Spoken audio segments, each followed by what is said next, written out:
Welcome to this week's edition of Coach Prep. Coach Don and I are working remotely this weekend, but we're putting together a really good episode for you for number 164. We're going to talk about some things that coaches can do relative to getting more softball in on a daily basis when we're playing games, especially in time limit situations. Before we get into that topic, let's talk about our sponsors. First, the Anderson Bat Company. Everything Fast Pitch is very proud to have Anderson Bat Company as our presenting sponsor. Anderson Bat Company is using the latest and greatest bat technology to corner the market in the fast pitch world. They have the -9 Rocket Tech, the -10 Carbon, and the -11 Carbon Light. Anderson Bat Company is using this technology to put a high-performing bat in the hands of hitters that really know the difference between a good bat and a great bat. We're also working with Anderson to provide a discount for all of our listeners. Go to the Anderson Bat Company website and order your bats. Use the EFP20 discount, which is for everything fast pitch, and you'll get a 20% discount. It's a great way for you to save a little bit of money on a great bat and also help support everything fast pitch at the same time. Let's also talk about supporting everything fast pitch with patreon.com/everythingfastpitch. If you're in a position where you can help us, and we've talked about this now for months, Coach Don and I are really in a position where we need more donors. We need more people to come on board as patrons. If you're in a position where you see value in what we're doing, you want us to be able to keep doing it, we really need more people to get on board. We're talking about $5, $10, or $20 a month.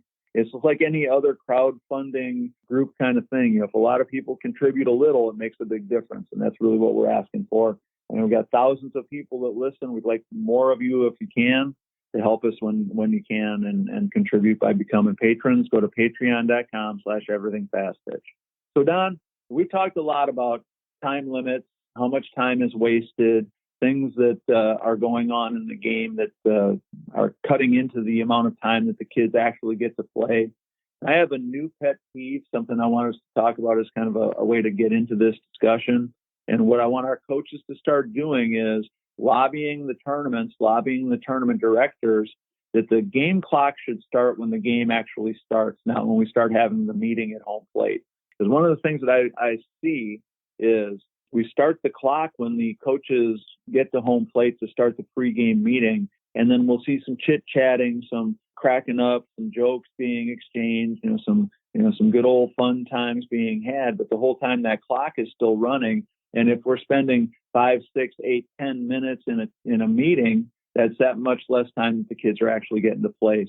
The first thing in coach prepping on this topic was, we need to start lobbying the tournament directors. And again, I know that it means we're probably going to have to pay a little bit more in an entry fee. It means that they're going to have to be willing to play, one less game a day on the schedule. But all that stuff to me would be worth it. They get a chance to play a little bit more softball while we're supposed to be playing. Well, Tori, that makes a big difference to me if my daughter's hitting 7th in the lineup and, they spend that 6, 8, 10 minutes, during that meeting, there's at least 2 or 3 more at-bats we could have had for my daughter in that particular game. And if that happened in every game and she hit 7th in every game, that's 4, 5, 6 more at-bats during that day that my daughter would get as well. And I don't know, right, how much productive things are accomplished at that home plate meeting, but while everybody's loading into the dugouts, they could be, having that meeting and having that complete so that, as soon as the kids get out there for their warm-up pitches, we're ready to go.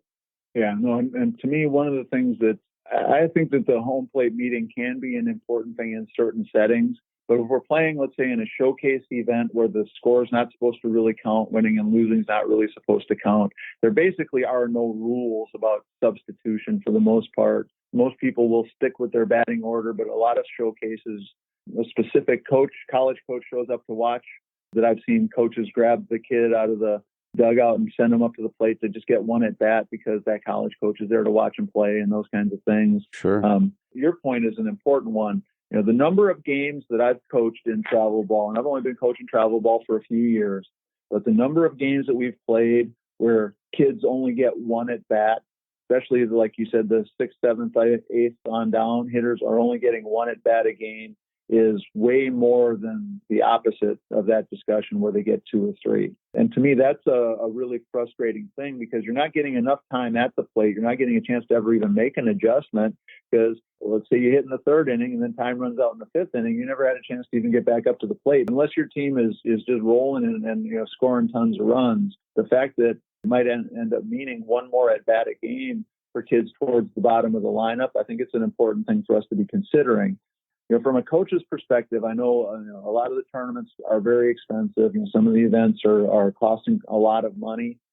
But if I was presented with the option of we're going to have 3 less teams, we're going to have 2 less games a day, whatever it is, so that we can have a little bit more time to play and get a little bit more softball in the day, but it's going to cost you an extra X number of dollars. To me, that extra X number of dollars would be a really good investment. I'd be happier with that than this mad dash to try to squeeze as many games in and to, force feed, schedule, which doesn't really allow for a whole lot of what feels like real softball in that. Now, we've talked about this in the past, that there's other culprits besides the tournament directors in the schedule that cause problems with time limit. We allow the kids to waste too much time, and we as coaches waste too much time with meetings and discussions and mound visits and stuff like that.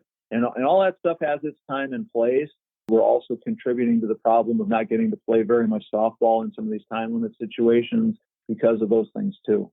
Tori, I think, as you're explaining a lot of that, something comes to mind to me is that when we are playing against a team that's really challenging or tough, and what you said about not getting a chance to make any adjustments, I want to be playing in those games that are very tough. And I might have had a really tough first at bat, and it might be 1, 2, 3 innings, and I don't get a chance to get up that second time to have made my adjustment during a really competitive setting when our team is hammering a bunch of runs through and we're facing somebody that's not as tight a competition, and I'm getting extra at-bats. That's not really the at-bats that I need. I need the ones that are challenging, that I am making adjustments and, trying to battle my way into a better scenario, but I don't get a chance to because of time limit.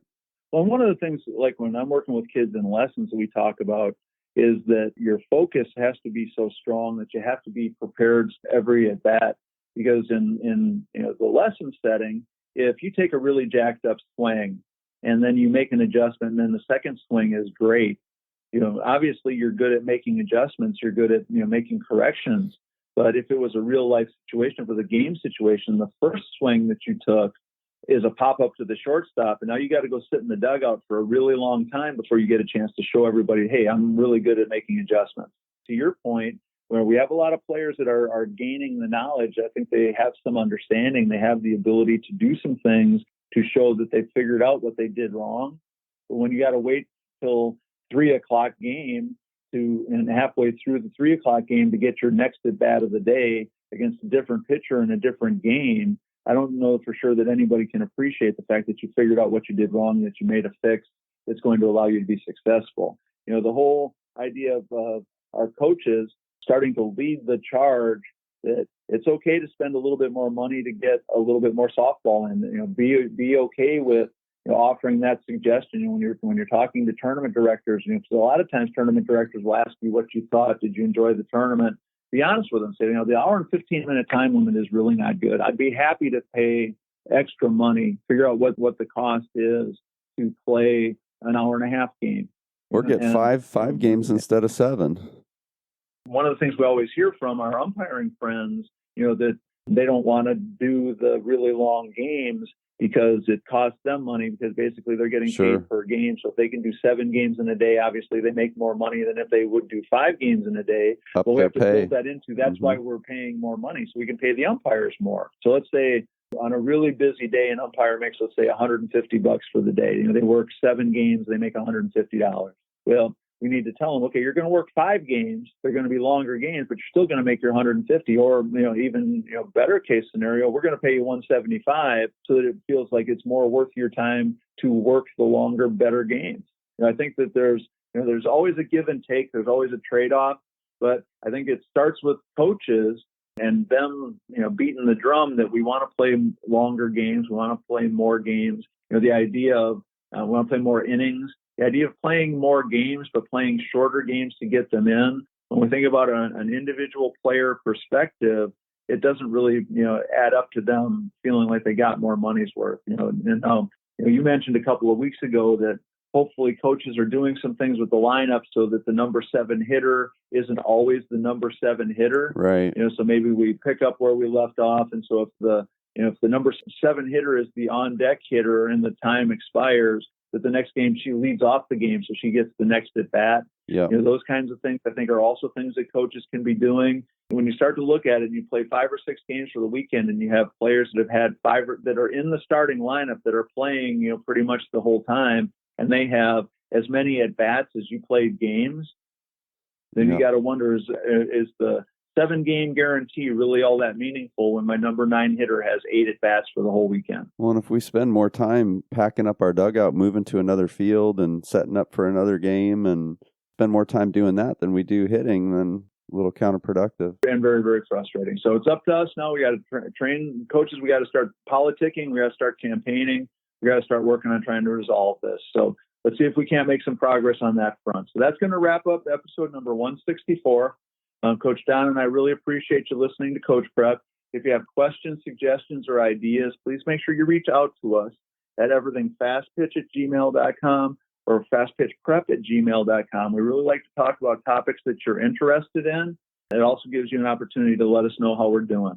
Also want to make sure that you support Anderson Bat and patreon.com/everythingfastpitch. Again, if you're in a position where you can help us out, Coach Don and I desperately need more patrons. So please check out patreon.com and go ahead and get yourself signed up to be a patron and help us keep Everything Fast Pitch and Coach Prep alive. That's going to wrap up episode number 164 for Coach Don McKinley and our producer, Stan Lewis. This is Coach Torrey saying thanks for listening. We'll talk to you again next week.